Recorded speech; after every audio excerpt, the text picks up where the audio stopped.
Bonjour la famille, nouvelle vidéo pour l'avant-match Paris Saint-Germain contre Girona qui va se dérouler au Parc des Princes.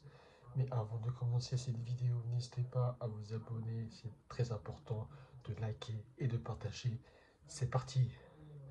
Le Paris Saint-Germain reste sur 4 matchs et 4 victoires, alors que Girona a 2 victoires et 2 défaites. Ils ont 6 points. Je crois qu'ils ont 6 points, oui. Girona, la saison dernière, ils ont fini troisième de la Liga. Le PSG, la saison dernière, ils ont fini premier. Donc le Paris Saint-Germain peut être tranquille.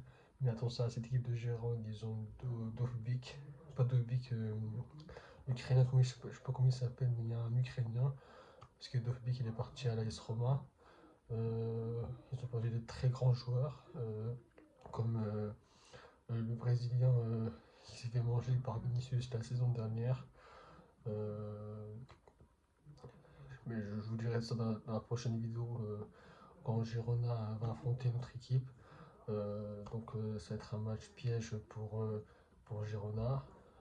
On sait très bien que la saison dernière, ils ont fait une très très bonne saison avec euh, Dovbyk qui était le meilleur buteur de la saison dernière, mais qui est parti malheureusement. Mais ils ont perdu de très bons joueurs, Girona. Dans le PSG, ils ont perdu juste un grand joueur, c'est Kylian Mbappé.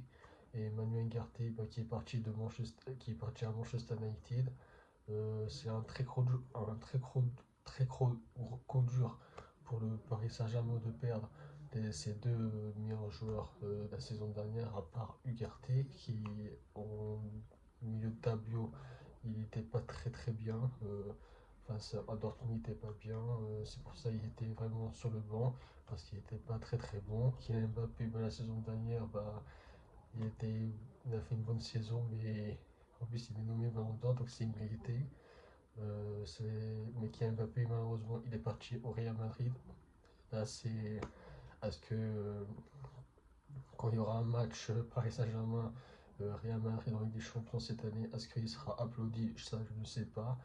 Euh, Là, je ne sais pas s'il sera applaudi.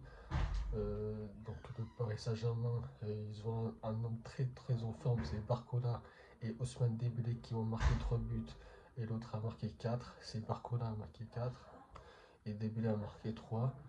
Il a bien travaillé sa finition. Contre la Belgique, il a très très bien frappé. C'est un très très grand joueur. Et en plus, il a dit, comment ça s'appelle, un joueur du PSG, Luis Enrique, a dit c'est un très très grand joueur. Je suis ravi qu'il soit avec nous.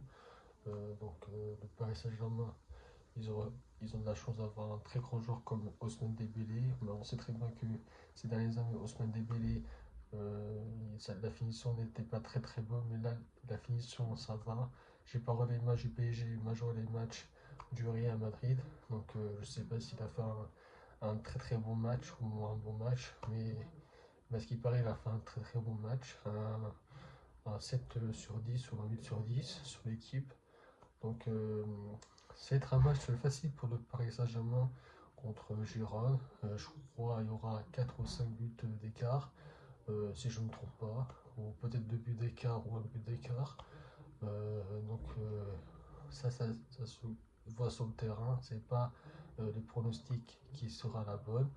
Là, le PSG peut recaler son cadre comme Ousmane Dembélé et Barcola et Marco Asensio qui peut utiliser en faux numéro 9 parce que Colomagnon, on sait très bien ces derniers temps avec le PSG, c'est pas très très bonne. La saison dernière, il a marqué 2 buts en Ligue 1 et en Ligue des Champions, il a marqué 0. Et Barcola, il a marqué 4 la saison dernière, il en a marqué 4, donc c'est une bonne partie pour lui. Donc il fait une très très bonne saison Barcola. Euh, voilà, je ne vous montre pas, mais je vous dis la composition type du Paris Saint-Germain. En défenseur droit, en gardien de but, absent à Donnarumma qui est blessé malheureusement. Je ne sais pas sa disponibilité, mais il sera absent quelques semaines. Donc ce sera Sevanov, je crois, Sevanov ou Savanov. En gardien de but sera lui. En défenseur droit, Hakimi avec Milan Skriniar, avec Marquinhos et Nuno Mendes. Au milieu de terrain, il y aura la surprise Fabien Ruiz avec le retour de Zaire Emery, avec,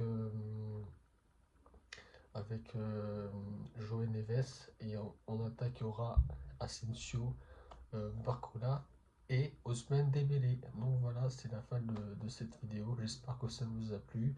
Et moi, je vous dis à demain pour l'avant-match. Je vous fais l'avant-match AS Monaco contre Barcelone qui va se jouer à l'AS Monaco. Ciao!